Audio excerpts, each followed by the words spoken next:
Oke, selamat pagi Ko. Sebelumnya terima kasih atas kesediaan Koko dalam meluangkan waktu dan memberikan kami kesempatan untuk mewawancari Koko selaku pemilik UMKM Manggala The Sloba Cafe ini. Perkenalkan, kami mahasiswa dan mahasiswi dari STIE Eka Prasetya, program studi manajemen. Saya Cindy Monica dan ini teman-teman saya. Saya Cynthia. Saya Alex Arjuna. Saya Draven. Oke. Tujuan kami melakukan wawancara ini karena sedang melakukan tugas penelitian terkait perkembangan UMKM dan ingin belajar dari pengalaman Koko dalam mengelola usaha UMKM Cafe ini. Oke, baik. Saya akan memulai sesi wawancaranya dengan beberapa pertanyaan yang sudah kami siapkan. Yang pertama, bisa diceritakan sedikit tentang usaha Koko dan kapan mulai didirikannya? Oke, usaha ini saya dirikan itu sekitar 6 bulan yang lalu ya. Jadi sudah setengah tahun ya, 2020 Desember 2024. Nah ini dia lebih ke coffee shop sih sebenarnya sih, yang artinya bagi mereka yang para pecinta kopi itu bisa berkumpul di sini. Yaitu tujuannya pertama itu saya mendirikan kafe ini. Oke. Alasan Koko untuk memulai usaha ini apa sih? Hobi sih. Nah, pasti hobi. Jadi yang pertama itu hobi, terus yang kedua kebetulan ada tempat, jadi pas momennya tepat ya kan, jadi langsung sekalian aja jalan gitu. Produk unggulan dari kafe ini apa sih Ko? Terus jenis minuman utama yang ditawarkan itu apa ya? Sudah pasti kopi ya, karena namanya juga coffee shop kan, udah pasti di kopi. Dan yang spesial di sini sih karena kebetulan namanya juga slow bar ya, jadi kami menawarkan beberapa jenis kopi filter unggulan, baik lokal ya, kopi lokal maupun kopi dari luar. Target pasar utama kafe ini apa sih Ko? Apakah lebih baik anak muda, keluarga, atau pekerja kantoran? Semua sih, tapi lebih ke penikmat kopi, bukan hanya peminum ya. Sekarang kalau kita lihat peminum kan itu banyak yang ikut-ikutan ya kan, kemudian gengsi-gengsian, tapi di sini tidak. Di sini lebih ke yang namanya penikmat kopi atau minimal pecinta kopi lah. Nah, kira-kira seperti itu. Apakah ada kendala atau tantangan utama dalam menghadapi selama menjalankan usaha ini? Tantangannya sih sebenarnya yang paling nampak itu ya di SDM. Kenapa? Karena di SDM itu kopi itu perkembangannya itu sangat cepat ya, dari tahun ke tahun. Ya saya mulainya di 2013 ya, sekitar 12 tahun yang lalu, sampai sekarang itu perubahannya itu luar biasa. Ya dulu masih sebatas filter kopi pakai alat-alat yang biasa, sekarang sudah alat-alatnya sudah banyak banget pilihannya. Jadi kita bisa menentukan filternya itu atau mesin kopinya itu mau yang seperti apa, ada semua.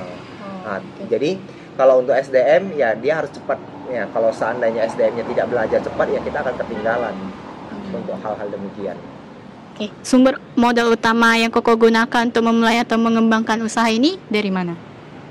Kalau modal ya sudah pasti ya, sebenarnya dua sih modal sih ya. Kalau untuk modal materi ya jelas lah ya, semuanya juga butuh materi ya, sewa toko, perlengkapan dan sebagainya. Tapi yang paling penting ya di sini ya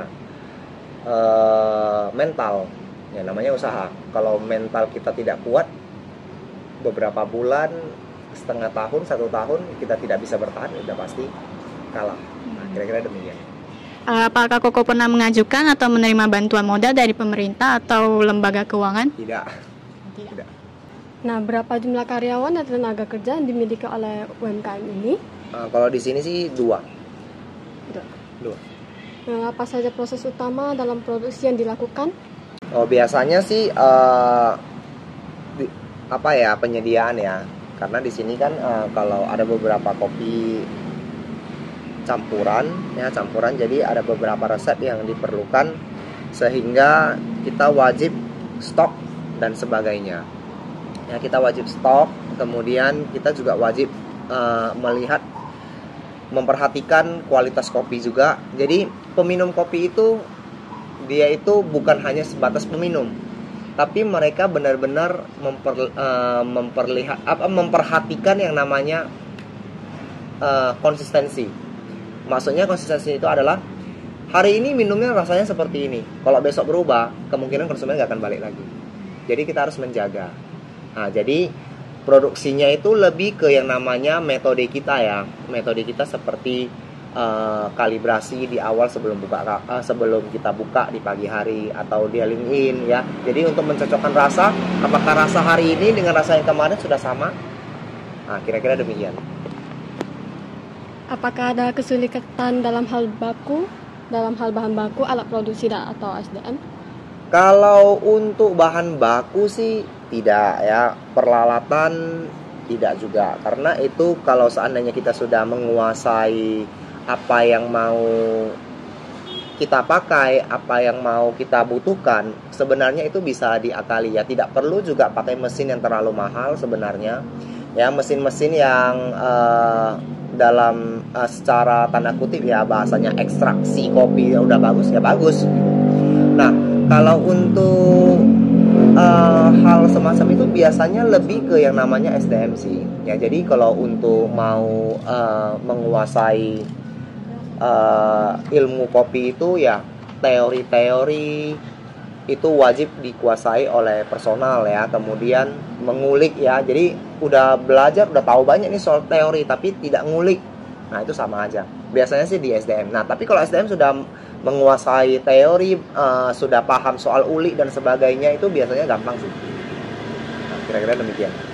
Bagaimana cara kafe ini melakukan promosi sejauh ini untuk menarik para pelanggan? Apakah sudah melakukan media sosial secara aktif? Kalau media sosial sih biasanya kita pakai ads ya. Jadi kalau ads itu biasanya lebih banyak menjangkau mereka yang lebih muda atau penikmat kopi ya, terutama mereka yang menggunakan Instagram biasanya. Dan untuk ads-nya itu jangkauannya juga di sekitar Medan. Kenapa? Karena fungsinya itu, salah satu tujuan saya itu adalah untuk meningkatkan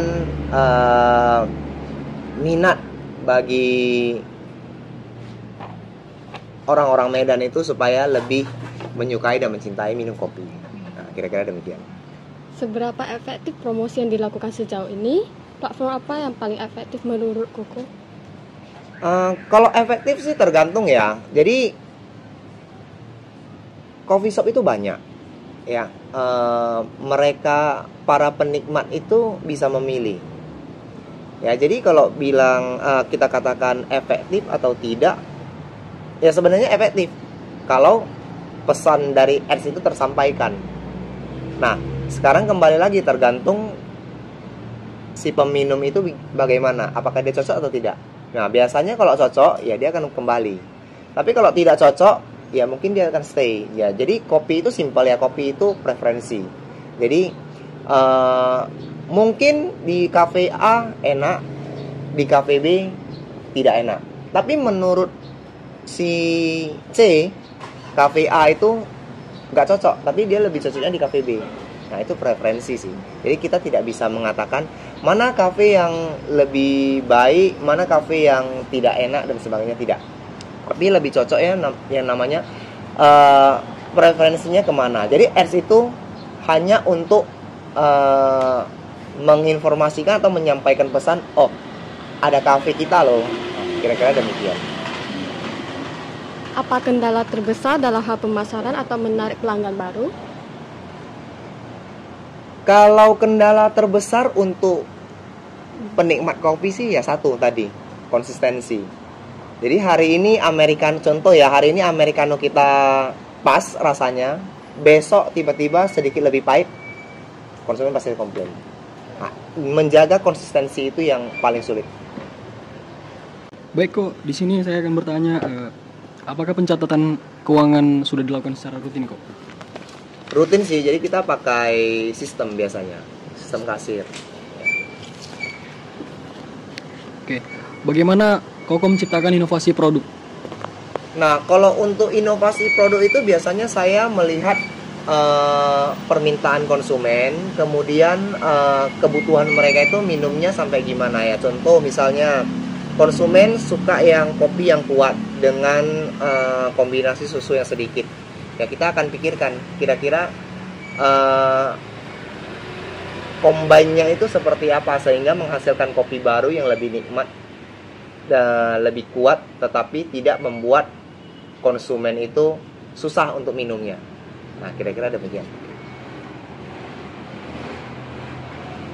Berikutnya, apa hambatan yang Koko rasakan dalam mengembangkan usaha ke level yang lebih tinggi gitu? Kalau hambatan sih sebenarnya lebih ke yang namanya nama ya. Kalau kita punya nama gampang. Contoh ya, banyak sekali coffee shop yang namanya memang sudah ada, dia sudah terkenal. Jadi dia kalau seandainya mau mengembangkan, misalnya bangun coffee shop yang kedua, atau mungkin bukan coffee shop, mungkin di cafe atau mungkin restoran dan sebagainya, itu biasanya itu lebih gampang. Nah, karena dia udah terkenal di coffee shop yang pertama, ya, namanya sudah besar, dia terkenal enak, ya, kemudian si owner dan timnya juga ramah, ya, biasanya itu gampang sih. Oke kok, apa tantangan terbesar yang Koko hadapi dalam mengembangkan produk baru? Kalau untuk produk baru sih biasanya, kalau tantangan besar sih sebenarnya nggak ada sih, ya kan. Peminum atau penikmat kopi di Medan itu mereka tidak akan jauh-jauh dengan yang namanya americano. Mereka tidak akan jauh-jauh dengan yang namanya coffee latte. Kemudian tidak akan jauh-jauh dengan yang namanya cappuccino. Nah, kalau untuk produk baru biasanya itu produknya itu tergantung seasonal, ya. Tahun ini terkenal, dalam 2 tahun mungkin satu produk ini terkenal, ya, tapi untuk selanjutnya itu ya ada varian baru, ya, produk ini akan biasanya berkurang. Contoh misalnya beberapa tahun yang lalu kita tahu yang namanya caramel macchiato. Itu semuanya pasti minum caramel macchiato, tapi sekarang tidak semua orang akan minum caramel macchiato lagi. Kenapa? Satu, karena terlalu manis, ya kan. Yang kedua, banyak orang yang mengurangi konsumsi gula karena untuk kesehatan. Nah, kira-kira demikian kalau untuk produk. Untuk harapan Koko terhadap pemerintah atau lembaga pendukung UMKM apa kok? Sebenarnya sih kalau untuk harapannya sih lebih ke yang namanya mendukung, memberikan pengetahuan soal kopi juga sih, ya, soal kopi. Jadi kopi itu banyak banget. Kalau untuk kita itu yang kita tahu itu Arabica, Robusta, Liberica, sekarang ada yang namanya Excelsa. Nah, sebenarnya untuk varietasnya itu masih banyak banget gitu loh, jenis-jenisnya itu. Jadi bagi saya itu penting itu adalah memberikan pengetahuan yang lebih banyak soal kopi-kopi yang kualitasnya baik yang diminum itu seperti apa. Kemudian juga penikmat kopi itu juga harus tahu sebenarnya kopi yang sehat itu seperti apa, kopi yang tidak sehat itu seperti apa, ya kan. Ya, saya tidak mengatakan ada salah satu kopi atau beberapa kopi yang nggak boleh diminum, enggak. Itu sebenarnya kembali lagi ke preferensi. Tapi kita harus tahu, kita harus benar-benar paham sebenarnya walaupun semua kopi itu kita minum banyak itu tidak sehat, benar. Tapi ada beberapa kopi yang memang jangan sering-sering lah diminum, ya. Nggak perlu saya sebutkan di sini. Tapi yang pastinya kita semua, bukan hanya pemerintah sih, kita semua juga harus paham kopi yang lebih preferensi untuk diminum yang mana, kopi yang lebih baik dijauhi itu yang seperti apa. Nah, kira-kira demikian. Kalau menurut Koko nih ya, saran dari Koko ini untuk UMKM lain agar bisa bertahan dan berkembang. Mental, ya, mental itu sangat penting, ya. Jadi kalau untuk mereka yang punya uang banyak pun, ya, yang mungkin dari keluarga yang secara material oke untuk bangun usaha, sebenarnya bukan itu yang utama. Yang utama itu adalah lebih ke mental. Kalau untuk modal saya bilang penting nggak penting, penting banget gitu loh. Tapi menurut saya itu yang kedua.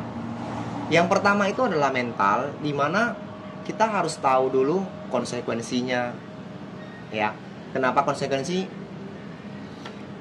Kita tidak punya banyak modal nih, seperti misalnya si A bukan orang yang banyak modal, si B ini banyak modal. Ya kalau kita lihat udah pasti yang jadi duluan ini si B, belum tentu gitu loh. Si B ini harus tahu beberapa faktor ya, misalnya konsekuensinya apa, uangnya itu baliknya itu seperti apa, kemudian nantinya apa yang perlu dia kerjai, ya kan? Jadi untuk hal tersebut mental itu sangat penting, ya. Jadi uang itu penting, tapi mental untuk bertahan jauh lebih penting, karena kita tidak akan terus-terusan di atas. Jadi nantinya ada waktu ketika kita akan berada di bawah. Ya, itu seperti kita musim hujan, musim kemarau. Waktu musim hujan kita happy, basah semua, sejuk dan sebagainya. Tiba-tiba musim kemarau. Nah, bagaimana? Hari ini jualan kita 1 hari 100. Tiba-tiba 3 bulan lagi jualan kita jadi 30. Nah, bagaimana seni kita untuk bertahan? Itu mental. Nah, kira-kira demikian. Oke, terima kasih banyak atas informasi dan jawaban serta waktunya, Ko. Jawaban Koko sangat membantu kami dalam memahami kebutuhan dan kondisi UMKM di lapangan. Semoga usaha Koko semakin berkembang dan sukses ke depannya. Terima kasih, Ko. Oke, terima kasih. Thank you.